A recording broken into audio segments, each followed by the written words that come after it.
ఏంటంటే పాస్తా అండి. పాస్తా కాబట్టి ఫస్ట్ మనం పాస్తా బాయిల్ చేసుకొని ఇలా డ్రైన్ చేసుకొని కూల్ వాటర్లో వేసేసి పక్కన పెట్టాలి.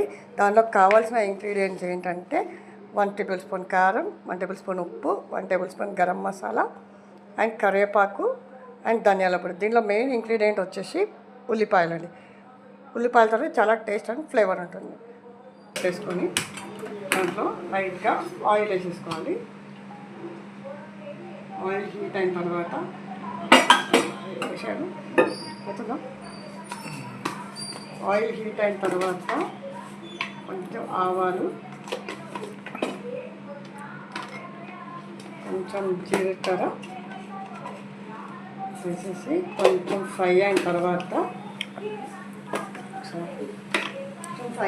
దీంట్లో మనం కట్ చేసుకున్న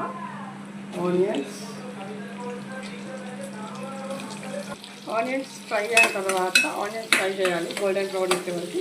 ఆపేసేసి క్రాప్ ఆనియన్స్ లైట్గా ఫ్రై అవడంతోనే కరివేపాకు వేసేసి దీన్ని కూడా లైట్గా ఫ్రై చేసేసుకోవాలి. మనం ఇవన్నీ మంచిగా ఫ్రై అయిన తర్వాత దీంట్లో స్టార్టింగ్లో నేను పసుపు చెప్పడం మర్చిపోయాను. దీంట్లో లైట్గా పసుపు వేసేసుకొని కలిపేసుకోవాలి.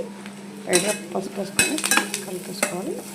ఇది కొంచెం లైట్గా ఫ్రై అయిన తర్వాత దీనిలో 1 స్పూన్ కారం, 1 స్పూన్ ఉప్పు అండ్ 1 స్పూన్ గరం మసాలా వేసేసి దీన్ని మంచిగా టాస్ చేసుకోవాలి.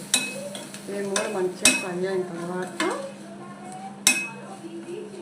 కొంచెం ధనియాల పొడి కూడా వేసేసుకోవాలి. 1 టేబుల్ స్పూన్ ఫ్రై అయిన తర్వాత మనం ఇప్పుడు బాయిల్ చేసుకున్న పాస్తా వేసేసి అంతా మంచిగా మిక్స్ చేసుకొని తినేస్తాము. బాయిల్ చేసుకున్న పాస్తా వేసేసి మిక్స్ చేసుకొని వేడి అయిన తర్వాత తినేయాలి. Final look of the pasta. Let's see. Tasting. It's time for taste.